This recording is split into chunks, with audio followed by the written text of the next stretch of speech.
This is Agriculture Today, and I'm Shelby Varner with the K-State Radio Network. Part of another Fins, Fur, and Feathers episode from Drew Ricketts and Joe Gerken at K-State kicks off today's show. The pair converse about bluegill and what they contribute to ponds. Dorivar Ruiz Diaz, K-State soil fertility specialist, continues the show as he discusses fertilization for the wheat crop. He talks about the different nutrients growers should consider and focuses on nitrogen. Ending the show is K-State dairy specialist Mike Brouk as he recommends producers start using footbaths again and contact their hoof trimmer as some may start seeing lameness in their herd. That and more is coming up ahead.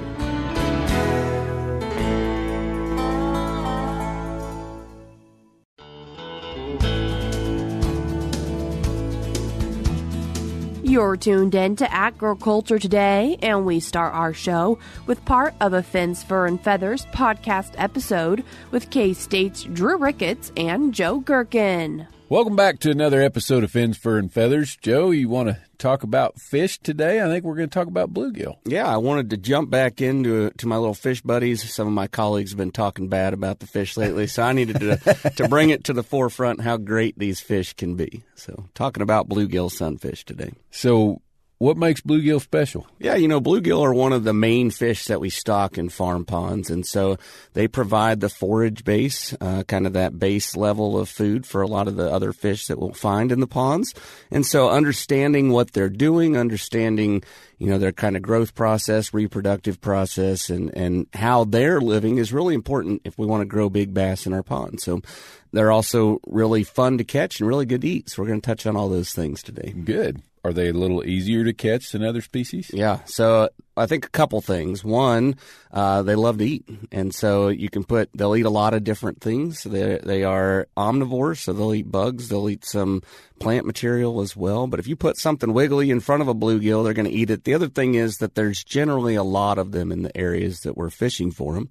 And so if there's a lot of them out there, there's going to be more opportunities to catch them. So they tend to be a little bit easier to catch. And we've hybridized some bluegill, crossed them with green sunfish. For example, green sunfish are even more aggressive feeders. And so we've done things to make them or make varieties of them even easier to catch. But a bluegill in itself loves to eat, and it's generally pretty easy if you have the right size hook. They have little mouths, and so the biggest issue that I see with fishermen or fisher people out there trying to catch bluegill sunfish is that they're using hooks that are too big for the little mouths of the bluegill. So what else do we need to know about bluegill, Joe? They're a good forage base. They're becoming a ubiquitous species. They're good to eat. Yeah.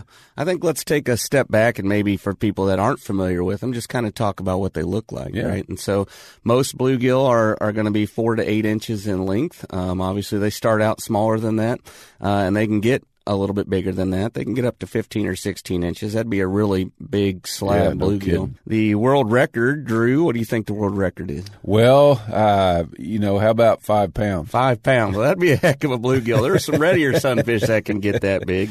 But bluegill, the world record is 2 pounds and 12 ounces, and that was caught in 1950 down in Alabama. Yeah. And so we're typically thinking, a 1 pound bluegill for most people would be kind of a big trophy you'd want to picture with it. And so if we think about a 3 pound largemouth bass and then transition that to a bluegill, that's a really big fish. That would be, yeah. And one of the things that I really enjoy about bluegill is their shape. They're shaped kind of like a paddle. And when that old bluegill gets a hold of your hook and starts pulling and gets sideways, man, they've got a lot of leverage. Yeah, you think they can pull hard, don't you? Yeah, I can't imagine how hard a 2 pound bluegill would pull. Yeah, that'd be a fun fight. So in specialized ponds, private ponds, where all they're doing is throwing tons of money for high quality feed and managing.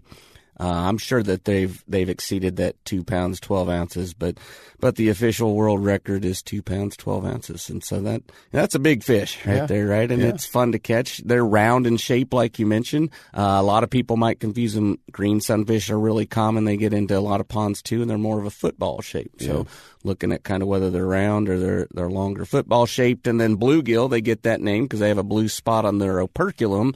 Operculum is the fancy scientific name for the flap flap that covers the gills of the fish. And so the last thing that I use a lot is vertical striping. So they kind of have stripes up and down the sides of their body if you look for that. What kind of habitat do bluegill like? How do we make sure that we've got the stuff in the pond that they need to be able to reproduce? The bluegill, they're going to need different habitats, whether they're big animals or small animals. So when they're younger in life, they're going to be in shallow habitats, thinking about things like little macrophytes, so little plants that are growing are really good habitat for the small fish.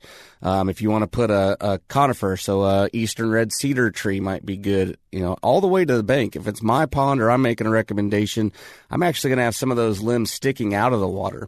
Really, really shallow habitats. And if we're thinking about the fry, the itty-bitty fish that have just hatched, or juveniles, that gives them a lot of opportunities to hide and be away from predators. As they start getting a little bit bigger, they're going to start to move a little deeper, and we're going to want to have other habitats that maybe have a little bit more space between the branches. And so thinking about, like a hedge tree, and the tops of the branches might be in 3 or 4 foot of water, and you might have the bottom of the branch down in 8 or 10 feet of the water. And that's going to give a lot of different variety for the bluegill, and then also for predators to hang out in that deeper habitat. So when the bluegill are moving from shallow habitats to deeper habitats, they can get eaten by those bass, and that's one of their purposes in the pond, right? Helps to keep the populations in check. So variety there. Talking about other examples, you could put out big piles of rocks or something like that. One of the really common things is to put out little pea gravel. And so when bluegill are reproducing, they tend to make little nests. And so the males go and they swish around their caudal fin, their tail, and they'll just kind of swim in a circle. If you were to look at them and you didn't know what was going on, you might think they were sick because they're just swimming around. They look kind of lethargic, but you'll end up seeing these almost perfect circles scattered around on this gravel. Sure. And that's where the males are making their nests to reproduce.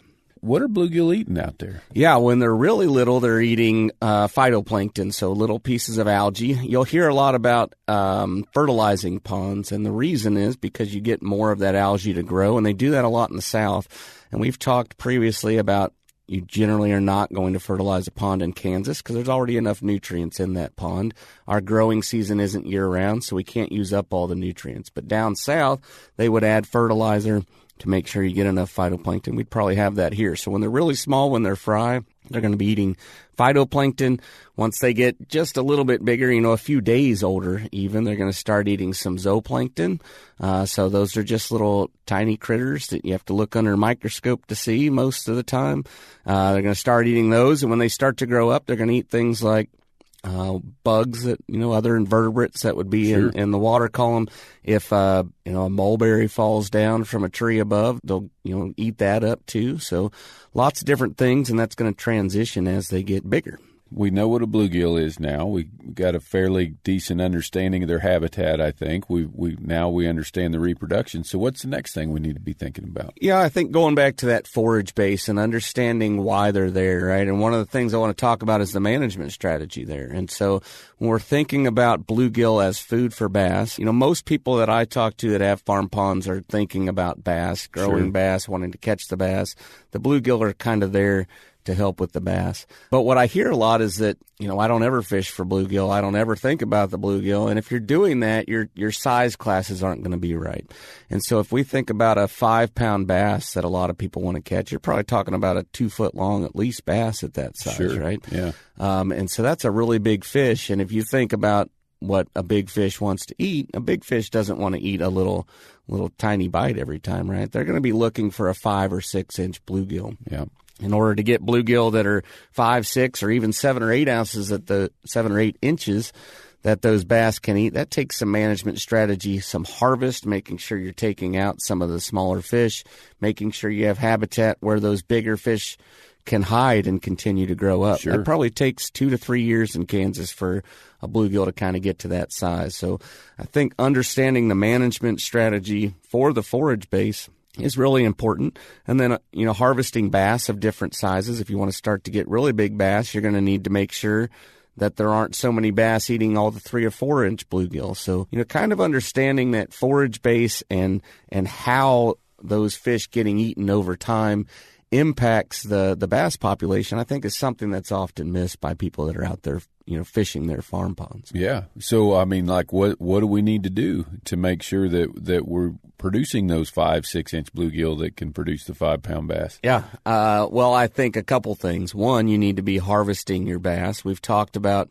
25 pounds per acre per year is kind of how many pounds of bass you need to be taking out. People always want to put more fish into their ponds, and by far the most common problem I see is that there are already too many fish in your pond, right? So adding more is not going to help the problem. You need to take out. And if you've been maintaining it, that 25 pounds is great. If you haven't, you might need to take out 40 or 50 pounds. And it almost becomes work at that point, right? I mean, these fish are generally stunted at that point. So you might be talking about catching 200, 300, 400 fish, right? Most of the time, we're not going to go out and actively manage really small bluegill, so something like an inch or two, although there are options for that. You might use them for bait somewhere else, right? Sure. And so making sure you're following the regulations where you're transporting them, but you might have another pond or there might be another private pond you can take them to and use them there. And then when they're starting to get a little bit bigger, harvesting some of those fish, not the really, really big ones, but, in that middle size class, opening up some resources for them will allow some of those fish then to get to that larger size class. So actively fishing for both the bass and the forage base, those bluegill is important.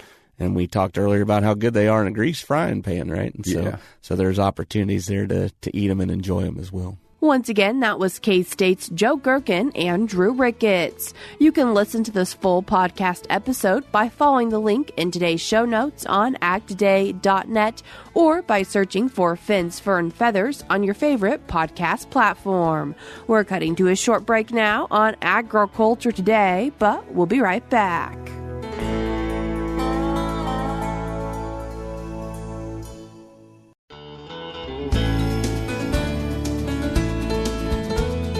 You're tuned in to Agriculture Today, and we continue our Tuesday show talking about top dressing wheat with K-State soil fertility specialist Dorivar Ruiz Diaz. Dorivar, thanks for joining us today. Thank you.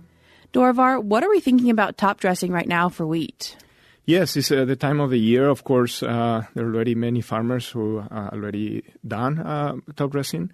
Nitrogen, we talk about primarily nitrogen at this point, but there are some key things that we need to think about for those that are still in the process of making decisions in terms of rate of application, how long we can wait in terms of times, what sources, and ways to apply that nitrogen. And when we're thinking about the appropriate timing, what are some different factors that shift what time is the right time? That's a very good question, and one of the common questions that we're getting in recent weeks is what is the right timing? And typically we say we want to have nitrogen there applied before jointing. That's typically the guideline we have, and the reason for that is because we want to have enough time for that nitrogen, hopefully to move in the root zone and be ready for that uptake of nitrogen that happens fairly quickly after joining. So that's typically the main guidelines. However, there are also, of course, opportunities to do some type of split application, maybe putting a certain amount of nitrogen at this point and maybe come back later with some additional nitrogen depending on how things look during the season. One alternative, for example, that we look very closely is putting additional nitrogen foliar apply with the fungicide, for example, at flowering. Of course, it's not something that we can apply high rate of nitrogen, but it is another opportunity for additional nitrogen that can contribute particularly to protein, actually. And so if we are thinking about higher yield potential that may result in lower protein content, that's an opportunity for another application time of nitrogen. What are the concerns if you do put it on maybe after jointing? Yes, and there are several issues to consider there. Like I say, one of them is just that nitrogen may not get in the root zone, but there are other things too that can be a big concern, and we're getting a lot of questions on this, is things like leaf burn and potential for damaging the crop, and that may be actually one thing that can be quite significant. One of the things that we are getting question on in recent days is what about leaf burn with the UAN application, for example, and what is the consequence of that?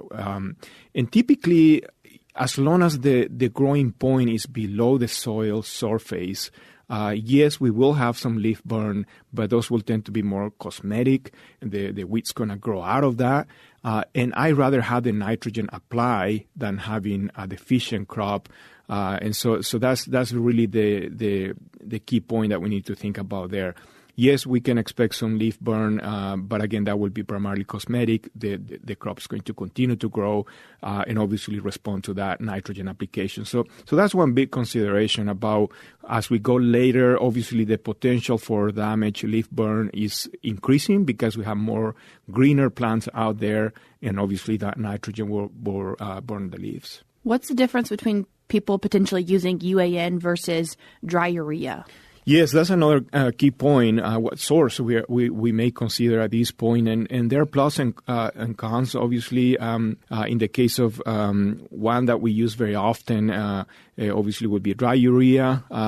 Urea has the risk of losing some of that via volatilization losses, and because again, this is going to be sitting on top of leaves, on top of the soil for several days until we have some type of precipitation to incorporate. So we do have higher risk of volatilization losses. So if we are using urea, dry urea, we should strongly consider using some type of urease inhibitor additive to protect that urea more, in case of, again, potential volatilization losses. So that's one of the considerations there. Obviously, UAN, liquid UAN, is one that we use very, very commonly as well. And it's the advantage in some ways of UAN is that it's only 50% urea. And so that's the fraction that will be subject to potential volatilization. So overall, volatilization losses should be lower when we are using UAN.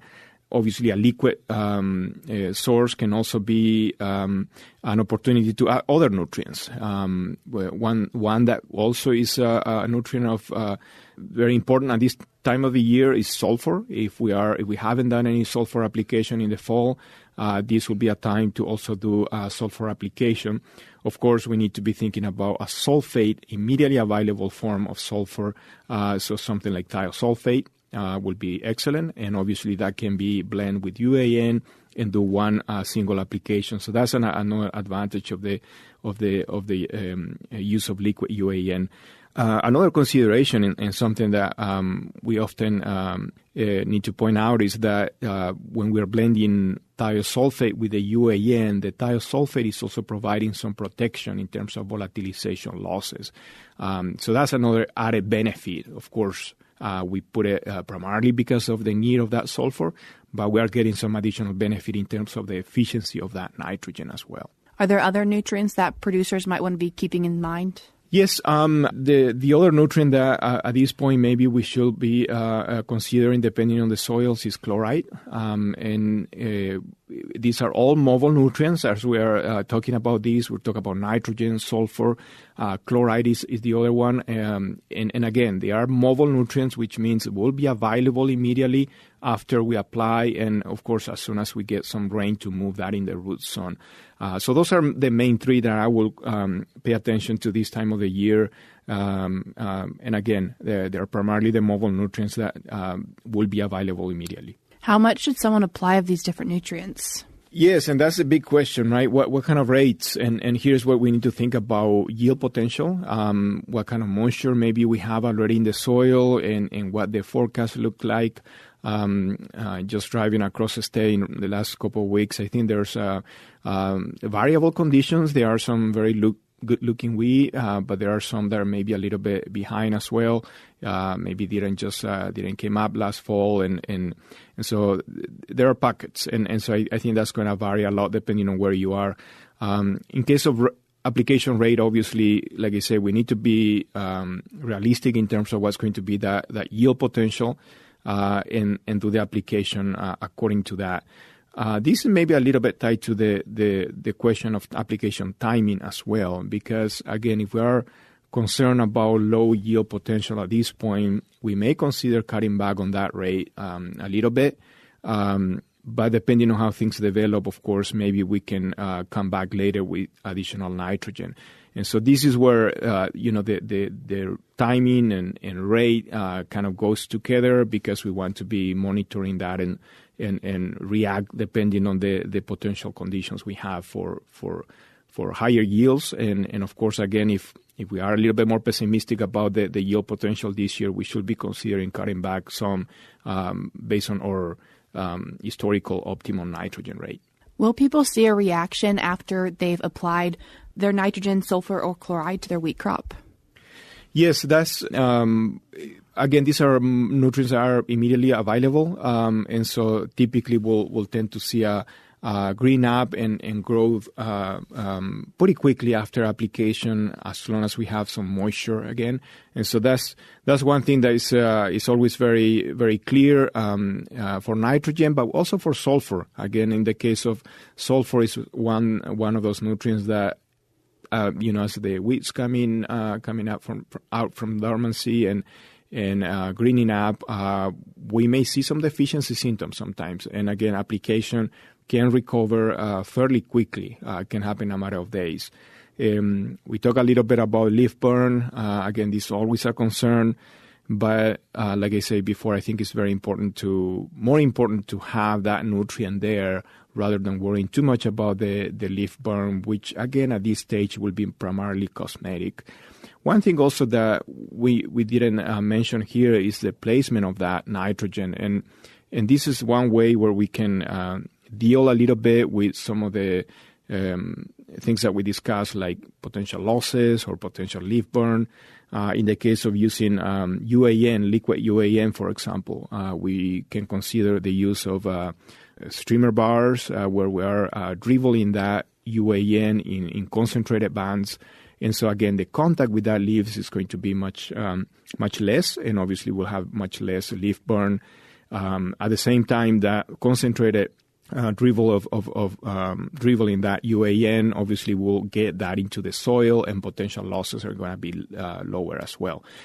So here's another factor we need to think about. How can we place that nitrogen much better for increased efficiency, minimizing losses, and obviously minimizing potential damage to that crop. Dorivar, I appreciate you taking the time to join us today. Thank you. That was K-State Soil Fertility Specialist Dorivar Ruiz Diaz. If you'd like to read more on this topic, one way you can do that is by checking out a recent Agronomy eUpdate article titled Topdressing Wheat with Nitrogen Fertilizer.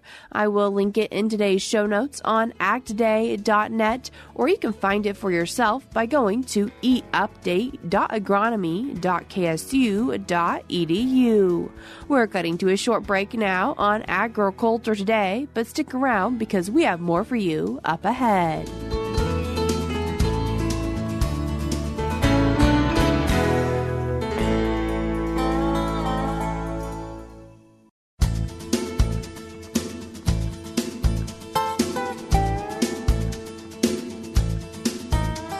Welcome back to Agriculture Today. Along with Shelby Varner, I'm Jeff Wickman. We end today's program with this week's milk lines. After a long, cold winter, dairy producers may be noticing some lameness in the herd. To help improve hoof health, K-State dairy specialist Mike Brouk recommends that producers contact their hoof trimmer now, as well as start footbaths again. Today I'd like to visit with our Kansas dairy producers concerning coming out of winter and lameness that you might be experiencing in your dairy herd. You know, we've had many weeks of winter and cows have been walking on frozen manure and frozen ground, and a lot of times this actually increases the incidence of lameness in the herd. Also, many of you probably stopped using your foot baths you would normally utilize to help improve hoof health due to the frozen temperatures, and as a result of that, we seem to have an accumulation of problems that seem to hit us about this time of year. So as we move into some warmer weather and some greater opportunity to use our foot baths, I thought it might be a good idea to review with you just how costly this issue is. You know, as we look across our dairy industry and we think about the things that have the greatest negative impacts on milk production and our profitability on dairies, there's usually two things that maybe come to the surface, and that would be mastitis and lameness in our dairy cattle. You know, it's not unusual when we have herds that are suffering just from sore feet, due to walking on frozen ground and manure to see a reduction in 5 or more pounds of milk per cow per day. And this will continue until we address the problem. So, I have some very important suggestions for you. Number one, if you've had the foot bath put away for a little while, time to get it back out and get it back in use. That's the first thing and something that you could do today. Second thing, you probably need to get the hoof trimmer on the farm, and you need to address some of the issues that you're seeing in your herd. So start making that list of lame cows and get the hoof trimmer there as soon as possible. You know, as we look over the lactation, it's not unusual to lose somewhere between 500 and maybe upwards to 1,300 pounds of milk as a result of lame cows. The longer this is prolonged, the longer we have a loss, and the greater the loss would be for those particular animals that are really suffering. So, if you're a little behind on the hoof trimming, it's time to get caught up, get that scheduled with your hoof trimmer, get those foot baths operational again, and let's get our dairy herds walking like they should. This is Mike Brouk with K-State Research and Extension, encouraging our dairy farmers to take action on lameness in their dairy herds today.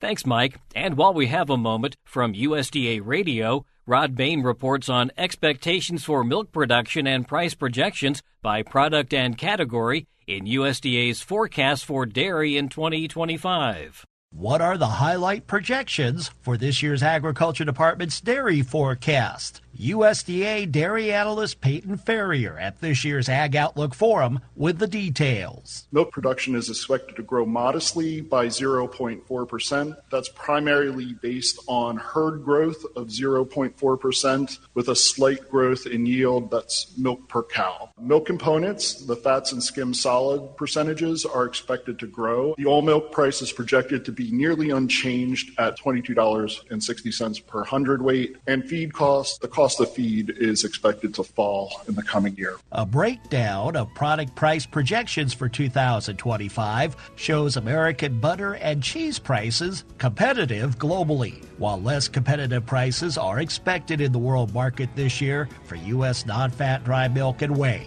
I'm Rod Bain reporting for the U.S. Department of Agriculture in Washington, D.C.